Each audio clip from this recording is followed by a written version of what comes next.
इसमें लिखा हुआ है कि जगदीश गंगोपाध्याय अब इस Calcutta SC, he said that 6 हफ्ता पहले, रिटायरमेंट के पहले उन्होंने एक तरह से 3 मंथ, 6 हफ्ता नहीं, 3 मंथ पहले उन्होंने बोला कि वो अब पॉलिटिक्स ज्वाइन करेंगे। तो यहाँ पर क्वेश्चन उठता है कि क्या वो पहले से ही उनका रोल था, तो क्या पार्टीशनशिप ऑन द जुडिशरी, क्वेश्चन उठता है यहाँ पर। यहाँ उठता है कि पोस्ट रिटायरमेंट और में जज को क्या पार्टिसिपेट करना चाहिए पॉलिटिक्स में, even if they are not normal citizen, common citizen, उनके पास प्रिविलेज नहीं है जुडिशरी का तब भी। तीसरा क्वेश्चन यहाँ उठता है कि जो भी एक कूलिंग ऑफ पीरियड होना चाहिए कि नहीं, वो। तो ये सामने में एक एग्जांपल है। प्रवेश, इफ वांट टू ऐड। यहाँ पर बस यही है कि आप जो है कुछ भी करिए, लेकिन जज का रोल नहीं निभा सकते किसी कोर्ट के अंदर। तो पॉलिटिक्स का आप कर ही सकते हैं, लेकिन हाँ ये है कि इस तरीके से ओपनली डिक्लेयर करना, ये क्वेश्चन उठाता है इनकी क्रेडिबिलिटी के ऊपर। हम्म।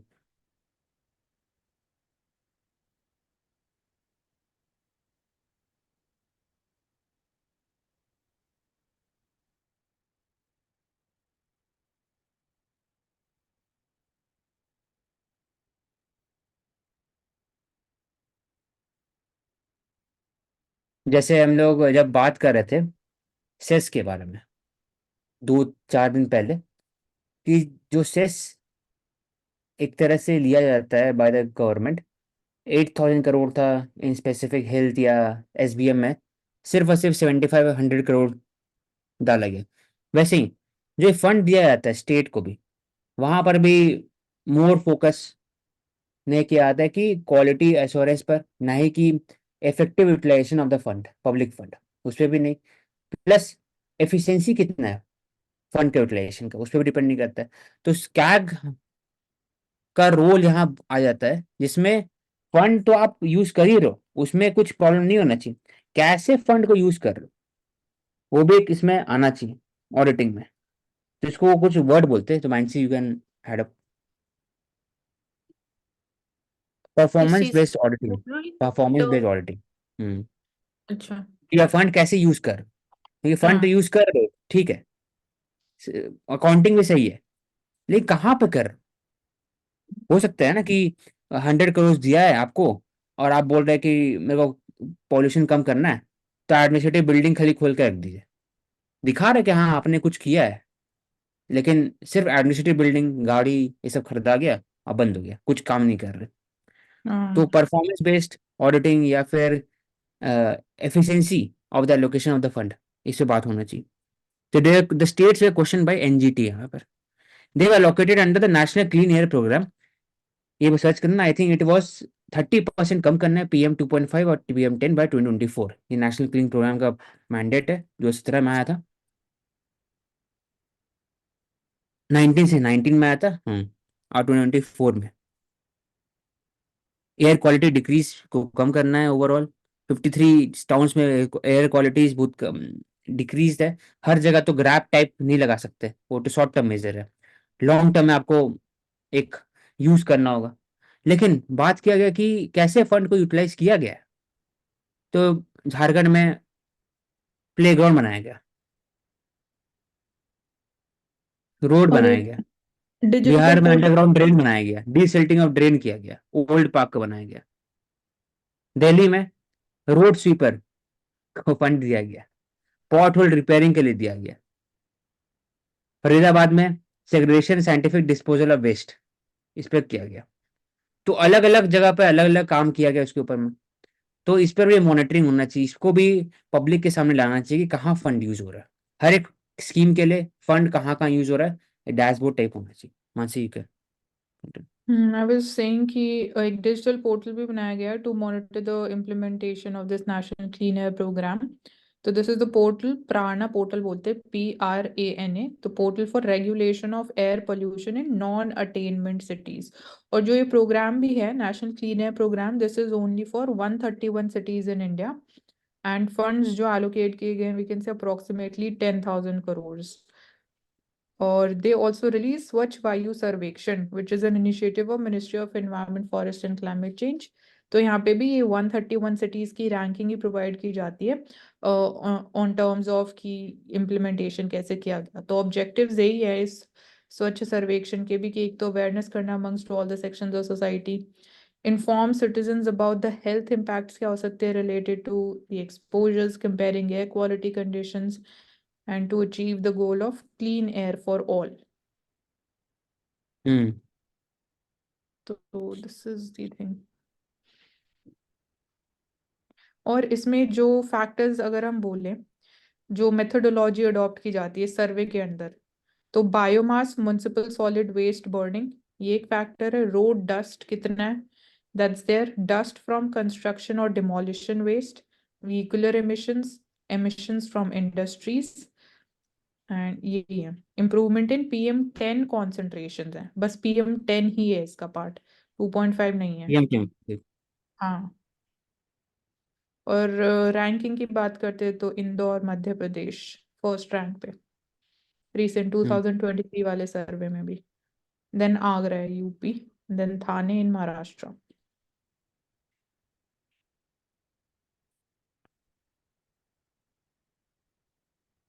हम्म।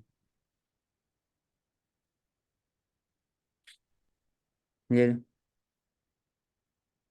फार्मर्स प्रोटेस्ट MSP वही है इसमें।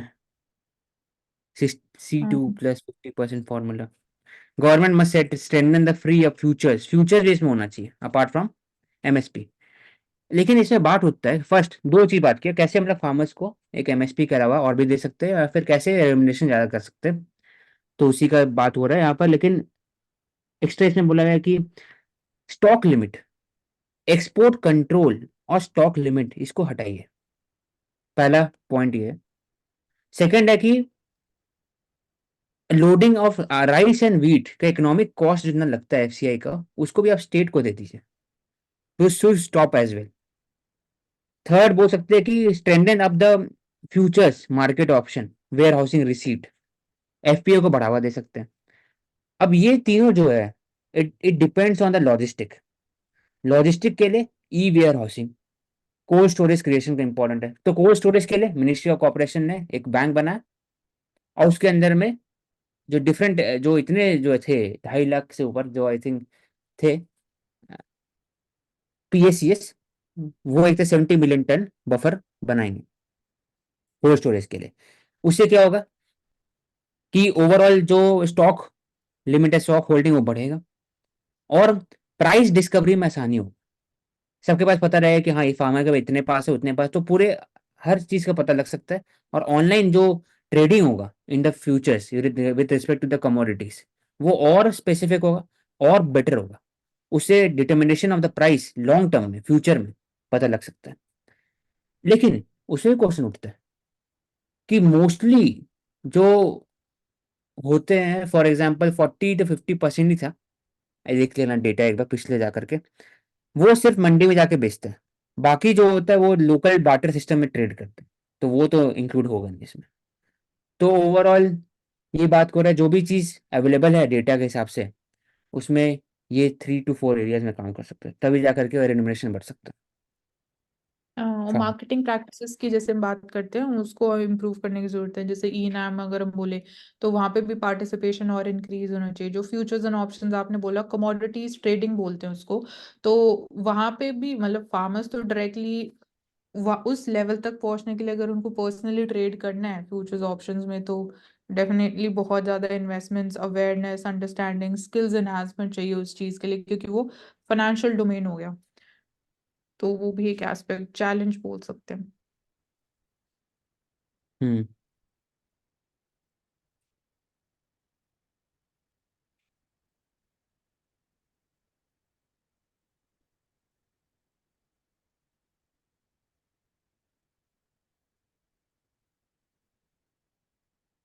तो Y Apple weird away from the EV highway. हाँ सही बात है, क्योंकि Xiaomi भी EV में आ रहे हैं, टेस्ला भी है EV में। तो making इनरोड into EV market is not easy.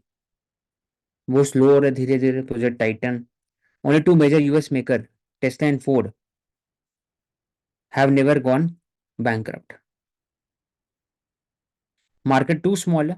Car $1 lakh price में, 70 लाख, 80 लाख. एआई में डायरेक्टली जा रहा है, जनरेटिव एआई में. उसमें ग्रोथ ज्यादा है. आईफोन हो गया या फिर एक्स विजन, उसमें जा रहा है. ठीक. ऐड के माध्यम से we can move forward. We can move forward if not.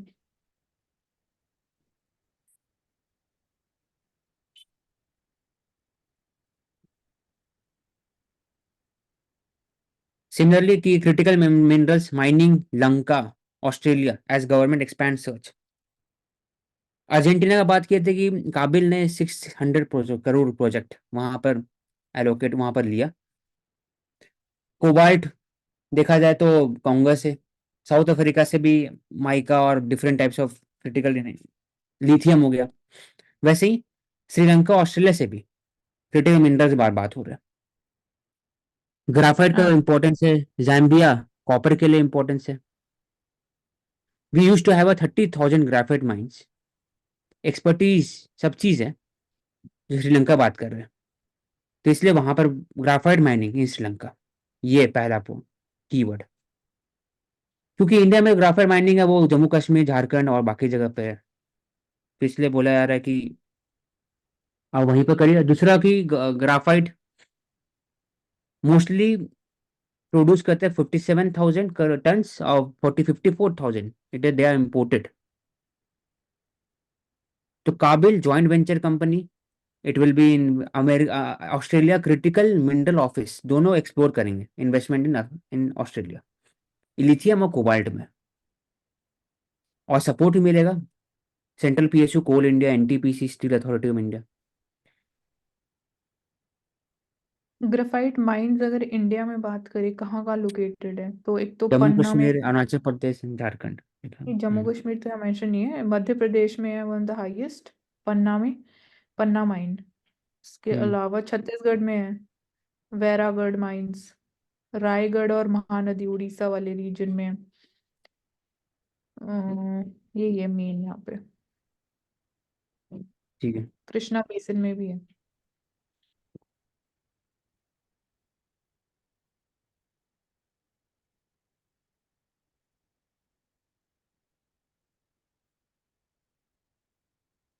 ये ले लो वहाँ से.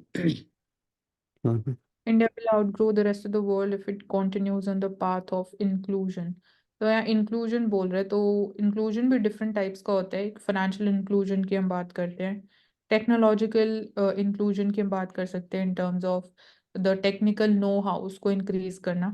financial inclusion में financial literacy वाला भी एक important aspect है जो हम हमेशा highlight करते हैं, जो help भी करेगा in terms of revenue expenditure rationalisation, मतलब उसको और कम करना, उसको और एफिशिएंटली एलोकेट करना जो लिमिटेड फाइनेंसेस हैं. एंड यहाँ पे और वो सेल्फ रिलायंस की बात हो रही है इन टर्म्स ऑफ कि इंडिया कैसे डोमेस्टिक मैन्युफैक्चरिंग पे फोकस कर रहा है. China+1 स्ट्रैटेजी का जो एक अपॉर्चुनिटी इंडिया के पास एग्जिस्ट करता है टू लेवरेज ऑन दैट. जैसे डिफेंस में वी आर सीइंग, बात कर रहे हैं defence acquisition council and all of that. And opportunity ये भी है कि चाइना में इकोनॉमिक स्लो डाउन भी हो रहा है, so that also gives us one of the rightful opportunity. AI की रेगुलेशन की बात हो रही है, तो ये एस्पेक्ट हम बात कर चुके हैं. और इंडिया की जो इकोनॉमिक रेजिलेंस है वो भी हमारे लिए एक एडवांटेज है, गिवन की जो जियो पॉलिटिकल चैलेंजेस है, how we have sailed through them. इतना इंडिया की जो डोमेस्टिक इकोनॉमी है उसके ऊपर कोई ऐसा मेजर डिसरप्टरी इम्पैक्ट नहीं देखने को मिला. चाहे हम जो बैंक फेलियर्स की बात करते हैं, यूएसए में जैसे हमने देखा सिलिकॉन वैली बैंक फेल हुआ, तो given कि we are in a globalized world, we are in an interconnected world, but still Indian economic resilience is also strong. तो वो जो हमारा इकोनॉमिक ग्रोथ मोमेंटम है उसको कंटिन्यू करने में काफी हेल्प भी करता है. सो या डिफरेंट सेक्टर रिफॉर्म्स की बात कर सकते हैं. कैपिटल मार्केट में हम बात कर सकते हैं रिफॉर्म्स की, how FDI and FPI, FDI तो नहीं, FPI and FIIs, how they have been like heavily investing in India. और प्लस जो आज हमने स्ट्रॉन्ग लीडरशिप की बात करी, पॉलिटिकल स्टेबिलिटी, तो वो एक जो विजनरी रोल प्रोवाइड करता है, that also plays an important role. We can move to the next article.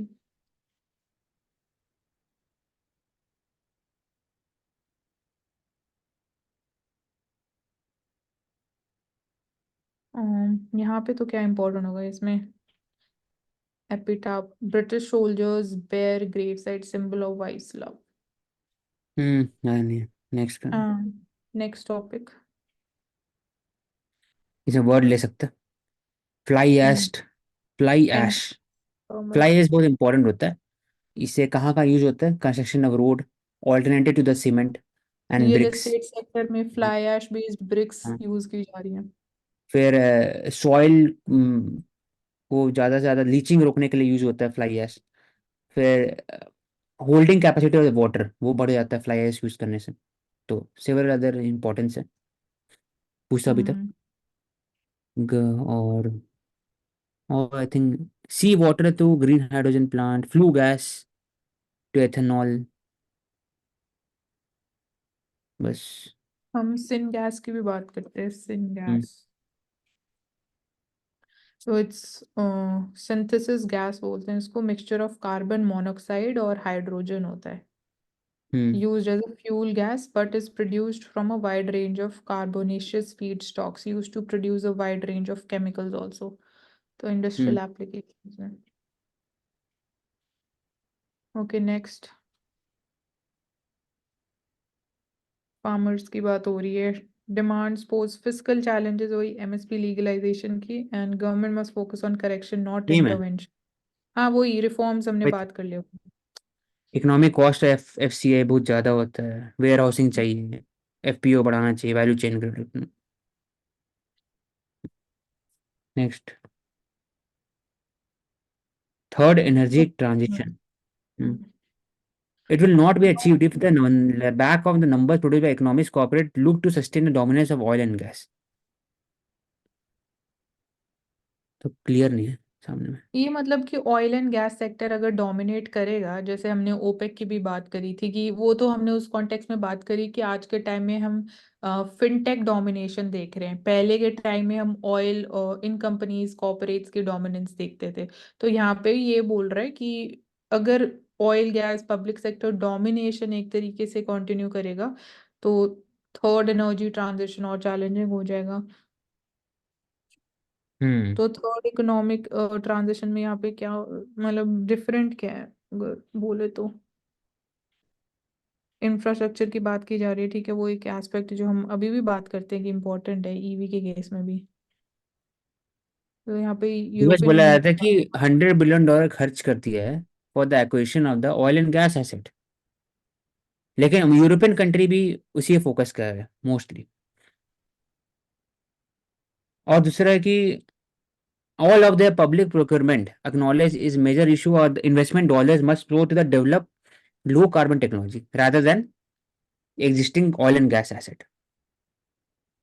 तो बोला जाता है कि जो रियलिटी है ग्राउंड पे, वो वर्ल्ड इकोनॉमिक सिस्टम जो it is embedded into fossil fuel, हाँ, इतना इन्वेस्टमेंट डिपेंडेंसी। सबसे ज्यादा वही हो रही है, घुमा फिरा के. लो क्लीन कार्बन एनर्जी तभी हो टेक्नोलॉजी. सकता है जब there is a transitional fossil fuel, there is clean energy हो है, लेकिन फिर bulk of the demand of the global energy need is demand is met by traditional fossil fuel. Hmm. Carbon tax एक आया था, लेकिन वो लॉन्ग टर्म सोल्यूशन है नहीं, क्योंकि कोई हाँ, कंट्री प्रीमियम देना एक चाहेगा नहीं, डोमेस्टिक प्रोडक्शन पॉलिटिकली को भी तो वो एड्रेस नहीं फिजिबल कर नहीं। रहे हैं ना. हम्म। अब वो हम्म। तो आप बस ट्रेड के कॉन्टेक्स्ट में आपने कार्बन टैक्स इम्पोज कर दिया, लेकिन जो डोमेस्टिकली टेक्नोलॉजीज में आप इन्वेस्ट कर रहे हो वो तो कार्बन न्यूट्रलिटी की तरफ मूव करते हुए नहीं दिखाई दे रहा, या लो कार्बन टेक्नोलॉजीज नहीं है. तो एक हम्म। तरीके से एग्जिस्टेंशियल क्राइसिस बोला जा रहा है इसको. एक साइड तो जो हिपोक्रेसी बोल सकते हैं इसको, कि भाई बोल रहे हो कि क्लाइमेट चेंज हो रहा है, मतलब जो इंटरनेशनल समिट्स हो रहे हैं, पेरिस अग्रीमेंट्स होते हैं, बट आपकी इन्वेस्टमेंट्स उस डायरेक्शन में नहीं है. हम्म।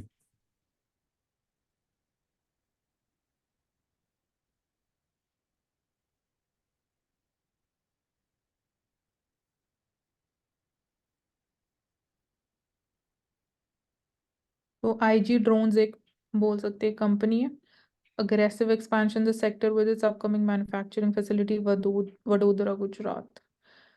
तो एक एग्जांपल ले सकते हैं लाइक डायरेक्टली ड्रोन मैन्युफैक्चरिंग में, तो रेगुलेटरी फ्रेमवर्क एग्जिस्ट करता है ड्रोन रूल्स 2021। तो फॉर एग्जांपल जैसे एयरपोर्ट्स है तो वहाँ पे क्लोज प्रॉक्सिमिटी आप देखना पड़ेगा, डिफाइंड एग्जैक्ट क्या लिमिट सेट है हाइट और in terms of radius. Kaushik आप इसको कवर करो, इतने में सर्च करते हैं। Hmm IG drone production link incentive दिया जा रहा है इसमें। 30% कैपेसिटी है, 5G इनेबल्ड रहेगा, ड्रोन सिमुलेटर भी रहेगा इसमें। और it is I think private company, IG drone, हाँ IG private drones, company. IG's aggressive defence force है। हाँ, तो प्राइवेट कंपनी ड्रोन्स नाम है इसका, वो सेटअप करें। Simple technical. Drone rules speed जो टू है अलग। मिनिस्ट्री ऑफ सिविल एविएशन ने नोटिफाई किया है ड्रोन रूल्स 2021।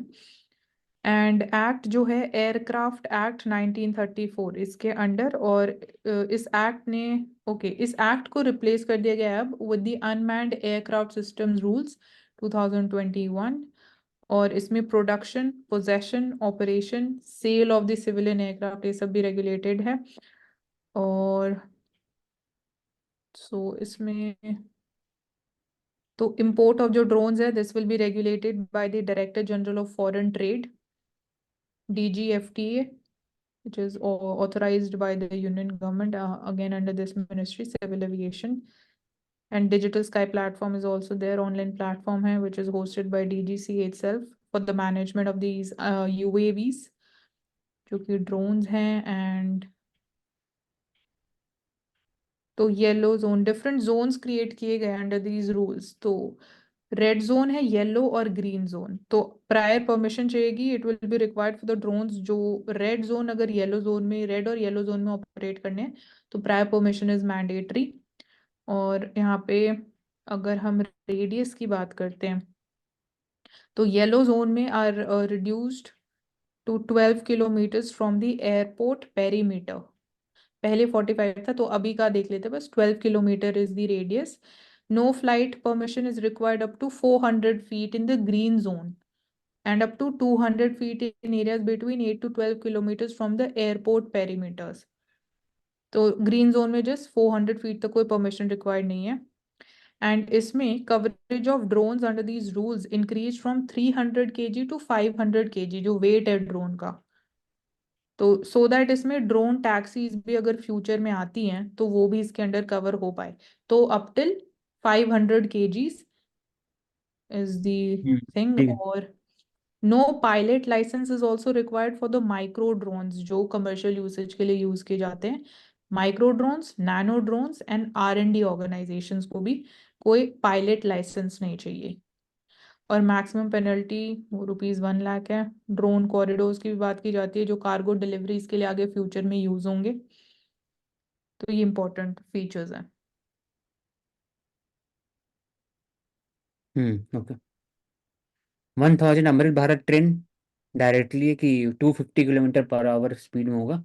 और it will B for the seamless connectivity and passenger satisfaction. उसे लॉन्ग टर्म जो विजन है रिगार्डिंग टू रेलवेज में, कि इसको पूरे कनेक्ट कर सकते हैं, स्पीड कर सकते हैं। 1.5 मीटर गॉज है, 1.6 मीटर गॉज है। और डायरेक्ट जो होता है पैसेंजर ट्रेन है, और डायरेक्टली सुपर फास्ट और डायरेक्टली बुलेट ट्रेन नहीं आ सकते। There has to be some form of integration और ट्रांसफॉर्मेशन। तो एग्जिस्टिंग जो रेलवेज नेटवर्क है उसी में से आप ट्रेन की जो स्पीड है वो बढ़ा सकते हैं। तो इसे और फोकस इसकी किया स्पीड कितनी हुई है? अमृत भारत ट्रेन जो है। है ऑपरेटिंग स्पीड तो 130 km/h है, हाँ, और जो मैक्सिमम। डिजाइन स्पीड हाँ। मैक्सिमम है 160 km/h। हम्म तो 160, 150 भी, अगर 130 भी अगर हो रहा है, तब सोचो हम्म। कि दिल्ली यहाँ से 10 घंटे से नीचे, सात सुबह 8 बजे, रात सोए 8 बजे, सुबह 5 बजे पहुंचे। तो स्थिति है इतना, मतलब हम्म। 130, 150, 100, 200 भी सही। और ज़्यादा इसमें जो स्पीड। हम्म टेक्नोलॉजी जो हॉफमैन बुश टेक्नोलॉजी है, HOF MANN BUSCH, तो पुश पुल डिजाइन है। हाई स्पीड पैसेंजर ट्रेन है, पुश पुल डिजाइन पे वर्क करती है। हम्म। इंजन इसके दोनों एंड पे हैं, फ्रंट एंड रियर। पता है लिंक हॉफमैन बुश जो है ना वो एलएचबी कोच कोच है। जो हम्म। कोच होते हैं ट्रेन में, तो नाम है एलएचबी, वो इसका फुल नहीं, फॉर्म पुश ये था पुल डिजाइन भी मेंशन्ड है। ये कि इसी लिंक का लिंक अंदर लिखा हुआ है सब। एक आईसीएच है, इंडियन चेन्नई एच से होता है, हाँ मतलब इंडियन नहीं, कोच, आईसीएफ एक है। नहीं, ICF locomotive integral design coach में मैं फैक्ट्री। बोल रही हूँ ना, हम्म। कोच का। वो इस केस में है चित्तरंजन लोकोमोटिव वर्क्स कोचेस, हाँ CLW coach integral design. Coach, हाँ इंटीग्रल हाँ, coach factory, integral coach ICF factory. और आईएचडी। हम्म। हम्म, ठीक है।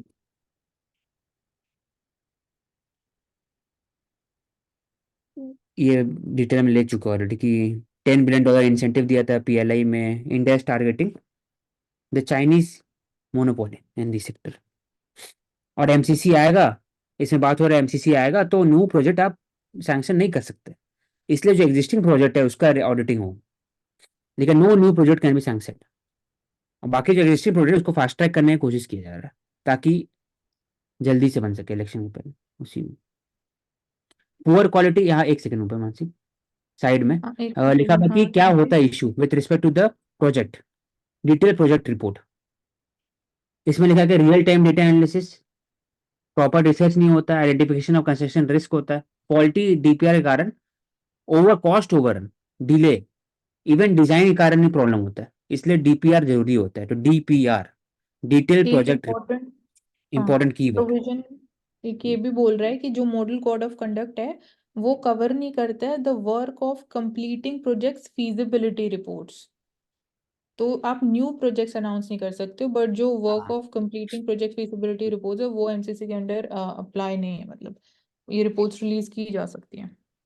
और जो डिफेंस ठीक है। प्रोजेक्ट है वो भी इससे अफेक्ट नहीं होते एमसीसी से, वो उसी तरह से न्यू भी अनाउंस हो सकते हैं और वर्किंग भी हो सकते हैं, और उसके लिए रिपोर्ट देनी भी जरूरी नहीं है निर्वाचन आयोग को।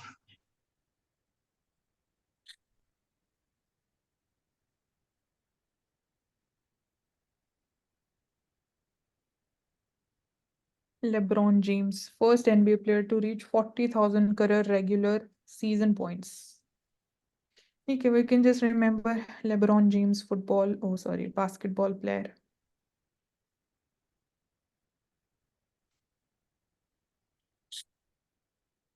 Priyanka Goswami. So she is in top class field in 20 kilometer event at the Chinese race walking. तो रेस वॉकिंग भी एक टाइप ऑफ स्पोर्ट्स होता है, qualified with the Paris Olympics. ठीक है, we can move to the next one. Conclude कर दो question. Okay, so we started with जो सबमरीन लॉन्च की गई है, मैं बोल मिशन फॉर देता द हूँ मानसी ग्रीन मिशन। स्पीड में हम्म। कि स्टार्टिंग में था MS-60 हेलीकॉप्टर, और ब्लैक हॉक इसको बोलते हैं हेलीकॉप्टर। उनका रोल क्या है, मरीन रोबोट, वी डिस्कस कि कहाँ यूज हो मरीन रोबोट, आईआईटी मंडी कहाँ यूज होगा, marine technology research under water सब में। फिर regarding the grey zone warfare क्या होता है, ब्लैक और व्हाइट कभी नहीं होता है, तो grey zone middle space, assassination, military operation, disinformation, use of non-state actor, green zone warfare. It was used by the Soviet Union and USA उस समय से पूरा हर जगह। सेकंड, नेशनल डैम सेफ्टी, उससे रिलेटेड 2021 एक्ट है, SDCO state dam safety act, state dam safety committee, national committee, उनका role mandate, उनका जो है हायर स्टैंडर्ड ऑफ जो मेंटेनेंस है, लो कॉस्ट कंस्ट्रक्शन, उस पर फोकस करते हैं। मॉडर्नाइजेशन प्लान पर डिस्कस किए, फिर जीन, और फिर जीनोम, जीनोम सीक्वेंसिंग में बात की है। फिर रेजोनेंस कॉन्सेप्ट समझे कि फ्रीक्वेंसी अगर सेम में आता है तो रेजोनेंस को बोलते हैं, ऑसिलेशन में आता है सेम। फॉर एग्जांपल जब एरोप्लेन जब पास से गुजरते हैं तो there is a vibration in the window. Natural frequency फिर मेच होती है। तो फ्यू सर्वेस था on the majority of Indian supporting the authoritarianism, तो मैंने अपना कमेंट दिया इस पे, क्रिटिकल एनालिसिस किया कि क्या ग्राउंड लेवल पर क्या डिफरेंसेस है, उनका सर्वे क्या है। थाईलैंड क्यों इंडिया को क्रिटिसाइज किए with respect to farm subsidy WTO में, और पब्लिक स्टॉक होल्डिंग क्या बात होता है, पीस क्लॉज क्या है, 10% ब्रीच होता है, इंडिया का करंट 13% है। और थाईलैंड क्यों, क्योंकि Thailand second largest rice producer है। फिर पॉलिटिकल पार्टी सिस्टम में इनर पार्टी डेमोक्रेसी की बात की है, तो इसमें तीन था। पहली बात था कि लॉ कमीशन का रिपोर्ट RPI एक्ट का की मैंडेटरी इलेक्शन होना चाहिए एग्जीक्यूटिव कमेटी में। फिर इलेक्शन कमीशन का रोल बढ़ना चाहिए with respect to the compliance और मॉनेटरी पेनल्टीज। और दूसरा स्टैट्यूटरी रेगुलेशन होना चाहिए इनर पार्टी डेमोक्रेसी के लिए। BBN का बात किया, 3 प्रोजेक्ट था उसमें भी। कौन सपोर्ट करेंगे, कौन बनाएंगे, ministry of development of the north east region supported by ADB और वर्ल्ड बैंक। तो बांग्लादेश भूटान बोलते हैं कि नहीं, अब मुझे जो जोड़ना नहीं क्योंकि बायोडाइवर्सिटी से इशू होता है बाकी सब चीज़।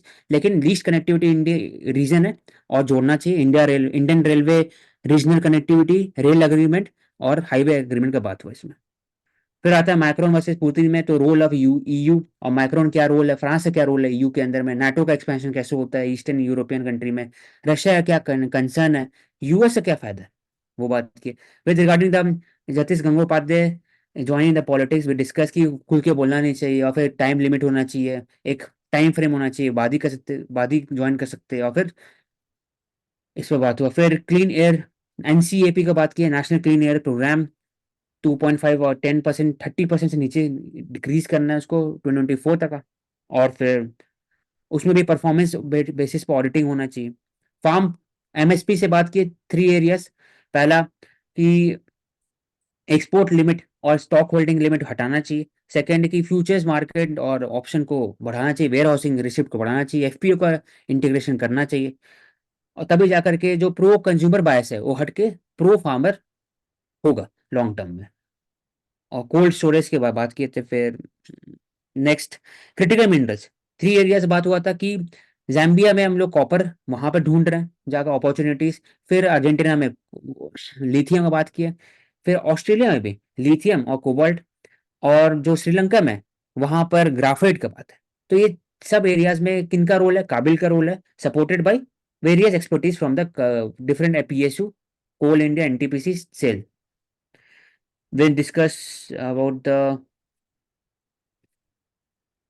fly ash use for farmers. Third energy transition short discussion था विद रिस्पेक्ट टू द कि आज भी जो दुनिया भर में they are dependent on the fossil fuel demand, और स्लो ट्रांजिशन चाहिए, फेज डाउन चाहिए slowly rather than phase out. उसके लिए इन्वेस्टमेंट जरूरी था। Production and Vadodara drone rules 2021, micro और मिनी के लिए जरूरत नहीं होता है लाइसेंसिंग। बड़े ड्रोन 500 kg उसके के लिए जरूरत पड़ता है। उसके बाद फिर ड्रोन्स में enable 5G enable indigenous develop होगा, तो काम आएगा हर हर एक फील्ड में, डिजास्टर मैनेजमेंट, रिलीफ से लेकर के military etcetera. 1000 Amrit Bharat train, उससे रिलेटेड 2 कॉन्सेप्ट पढ़े, ICF coach and LHB coach. तो LHB ज़्यादा सिक्योर होते हैं। वो LHB इंडिया में जो भी है, addition I want to add कि वो मोस्टली राजधानी और एक्सप्रेस ट्रेन में, और जो ICF है वो पैसेंजर ट्रेन में होता है। ये कॉस्ट इफेक्टिव होता है, सस्ते होते हैं। LHB क्रम्बलिंग नहीं करता है, जब भी देयर इज अ एक्सीडेंट तो क्रम्बल नहीं होता है LHB, ICF होता है। तो LHB कोच पूरा ट्रांसफर किया जा रहा है धीरे धीरे हर एक सेक्टर में। तो 1000 new generation mid range train establish किया है, वंदे भारत ट्रेन।